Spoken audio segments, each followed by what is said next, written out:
Hello बच्चों, मैं हूँ पवार सर, गुरुकुल नागपुर से। बेटा आज मैं आप लोगों को न्यूमेरिकल डिस्कस करूंगा based on this surface tension. Surface tension पे न्यूमेरिकल्स जो आएंगे वहां पे कुछ जगह पर बच्चों को कंफ्यूजन रहता। आप लोग बराबर ध्यान देना।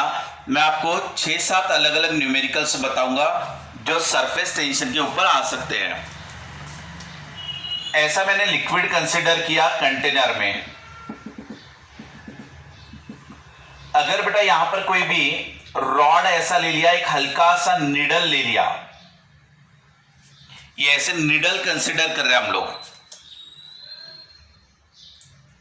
अब स्मॉल निडल अगर रहा तो स्मॉल निडल या इंसेक्ट स्मॉल जिनका वेट बहुत ही कम है वो वाटर पे कभी कभी फ्लोट हो जाते हैं अगर उनका वेट कंपैरेटिवली लेस रहा तो ये क्यों होता है ऐसा? यानी जो वाटर के मॉलिक्यूल एक दूसरे से कहीं ना कहीं जुड़े हुए होते हैं, कहीं ना कहीं वो स्ट्रेच मेम्ब्रेन रहता, तो वाटर के मॉलिक्यूल ऐसे एक दूसरे में फंसे हुए रहते हैं जिससे एक लेयर बन जाती, और वो लेयर बनने की वजह से उसमें स्मॉल निडल या तो स्मॉल इंसेक्ट जिसका वेट बहुत ही कम है वो आराम से उसके ऊपर फ्लोट हो पाता। ठीक है, तो कहीं ना कहीं ये स्मॉल निडल को कितनी जगह से मॉलिक्यूल चिपक के है वाटर के या तो फ्लूइड के। अब ये फ्लूइड के मॉलिक्यूल यहां पर चिपके हुए हैं, उसको ये इस तरफ से, वो निडल को इस तरफ से भी मॉलिक्यूल ऐसे चिपके हुए हैं।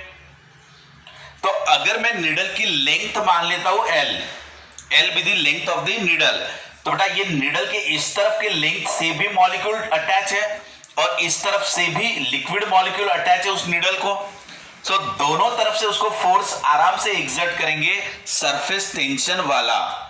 और जो ये निडल थी अपनी, ये निडल की ये वाली जो लेंथ है, कौन सी वाली? ये वाली, ये नहीं के बराबर है, और ये वाली लेंथ भी आप देख लो, ये भी नहीं के बराबर है। तो अगर हमने इस तरफ का एल और इस तरफ का एल कंसिडर किया तो भी सफिशिएंट है, क्योंकि इस लेंथ के कंपैरिजन में ये वाली लेंथ निग्लेजिबल है। इसलिए आप लेंथ लेते समय 2L लोगे। 2L लेंथ क्यों लेना है? क्योंकि इस तरफ से भी वाटर मॉलिक्यूल है और इस तरफ से भी वाटर मॉलिक्यूल उसको अटैच है, या तो फ्लूइड, एनी फ्लूइड जो भी गिवन रहेगा उसको आपको वहां पे ले लेना है। ठीक है, अब ये पूरे के पूरे वाटर मॉलिक्यूल की वजह से सरफेस टेंशन वाला फोर्स ऊपर की तरफ उस पर एक्ट होगा। और सरफेस टेंशन पता है आपको क्या होता है? Force per unit length. Surface tension यानी क्या? Force per unit length. Therefore force acting on the needle in upward direction is surface tension into length। समझ में आया बेटा? इस तरीके से आप ये न्यूमेरिकल को सॉल्व करोगे। अगर निडल की लेंथ नहीं के बराबर रही तो, निडल की लेंथ नहीं बेटा, सॉरी, वहां पे लेंथ नहीं, ये वाला पार्ट नहीं के बराबर होगा तो as compare to the length of the needle, ये वाला पार्ट बहुत ही छोटा है इसके कंपैरिजन में। अब सेकंड क्वेश्चन लेते हैं। जैसे ये पूरा आपका लिक्विड है, यहां पर अगर हमने ये लिक्विड में कोई स्क्वायर प्लेट ले ली, ये वाला स्क्वायर प्लेट,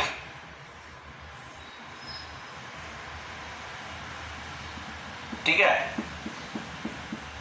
ये ऐसा पूरा स्क्वायर प्लेट ले लिया having side length L be the length of the side of square plate। अब आपको फोर्स निकालना है ऊपर की तरफ एक्ट होने वाला।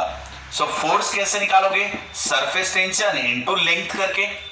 बट यहां पे लेंथ कौन से लोगे? तो बेटा इसको इस सभी तरफ से वाटर मॉलिक्यूल ऐसे अटैच है, इसको ये ऐसे आप यहां पे देख लो, क्योंकि ये स्क्वायर प्लेट है आपकी, तो इसको यहां से भी वाटर मॉलिक्यूल, यहां से भी लिक्विड के मॉलिक्यूल, यहां से भी फ्लूइड के मॉलिक्यूल, मैं यहां पे लिक्विड कह रहा हूं, फ्लूइड कह रहा हूं, वाटर कह रहा हूं, तो दिए हुए कंडीशन के हिसाब से आप यूज करना।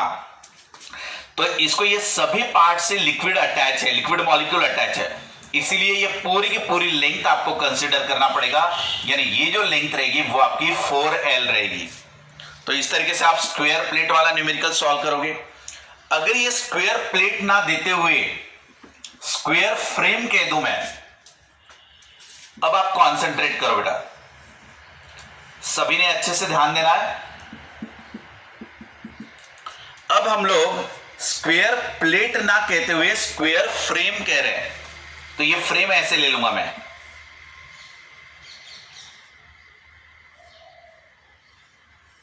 ये मैंने फ्रेम ले लिया। तो ये वाला पार्ट आपका ऐसा है। चलो, अब ये थिकनेस अगर निग्लिजिबल होगी तो ये वाला लेंथ नियरली इक्वल टू ये लेंथ ही रहेगा।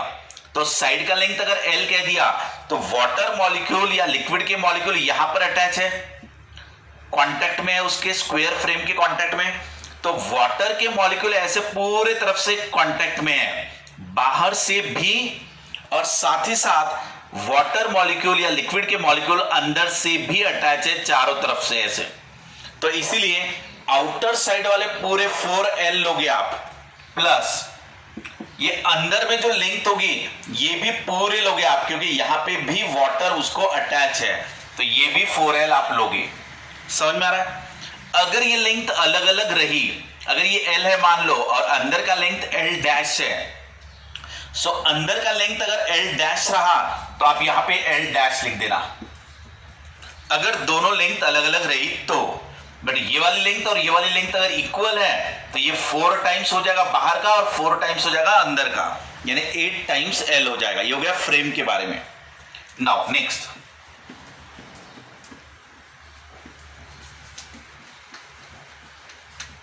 अगर उन्होंने हमें रेक्टेंगुलर प्लेट दिया या सर्कुलर प्लेट दिया तब कैसे करोगे?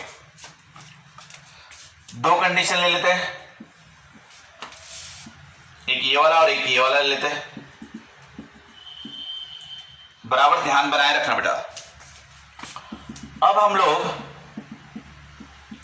इसमें रेक्टेंगल वाला प्लेट ले लेते हैं, ये ऐसा।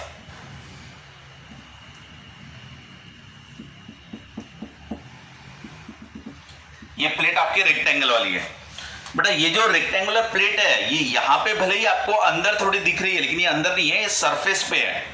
ये rectangular plate is on this surface, ये सरफेस पे है। अब ये लेंथ मान लो L और ये लेंथ मान लो B, तो इसमें कैसा हो जाएगा कि वाटर मॉलिक्यूल जो अटैच रहेंगे वो ऐसे रहेंगे, इसको अंदर से तो नहीं रह सकते, सिर्फ बाहर से रहेंगे, और ये सभी तरफ से आएंगे ऐसे, ये इस टाइप से। तो अगर मुझे इसमें ऊपर एक्ट होने वाला फोर्स निकालना है तो सरफेस टेंशन इनटू लेंथ करूंगा मैं ऐसे। बट लेंथ यानी क्या? तो लिक्विड तो पूरा ऐसा अटैच है ना उसको, तो यहां पे मैं 2 times L plus 2 times B ऐसा ले लूंगा पेरीमीटर, क्योंकि ये पूरे पेरीमीटर पे मॉलिक्यूल अटैच है। तो ये मेरा फॉर्मूला हो जाएगा। अब ये प्लेट ना लेते हुए अगर मैंने फ्रेम ले लिया,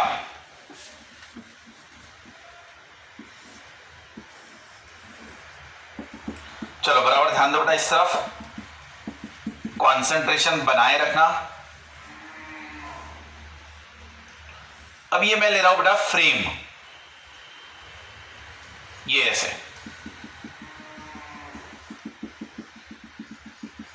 तो जब मैंने फ्रेम कंसिडर किया तो मॉलिक्यूल जिस तरीके से बाहर से कनेक्टेड है उसी तरीके से वाटर मॉलिक्यूल अंदर से भी कनेक्टेड है, इसलिए इसमें बाहर की लेंथ लोगे साथ ही साथ अंदर की भी लेंथ कंसिडर करोगे। तो आपका फोर्स यानी क्या रहेगा? Surface tension into length. तो लेंथ यानी क्या? बाहर का लेंथ ले लो पहले, यानी 12 प्लस 2B, ये हो गया आपका बाहर का लेंथ, प्लस अंदर का भी लेंथ लोगे यानी वो भी आएगा 12 प्लस 2B।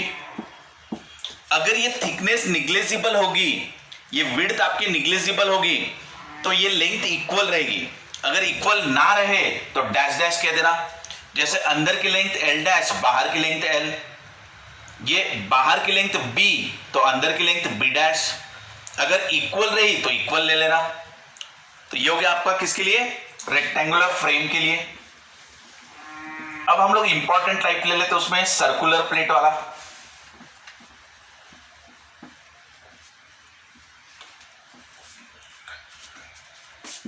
ये हमारा लिक्विड कंसिडर किया हमने, और लिक्विड के ऊपर ये सर्कुलर प्लेट ले लिया ऐसा।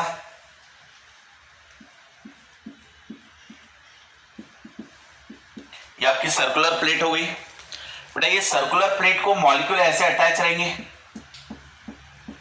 ये पूरे वाटर मॉलिक्यूल, लिक्विड मॉलिक्यूल ये ऐसे आ जाएंगे, जिसकी वजह से इसके ऊपर फोर्स ऐसा ऊपर की तरफ एक्ट होगा, ये ऐसे। तो ये वाला फोर्स जो ऊपर की तरफ एक्ट हो रहा वो कैसे लोगे आप? फोर्स यानी क्या? Surface tension into length.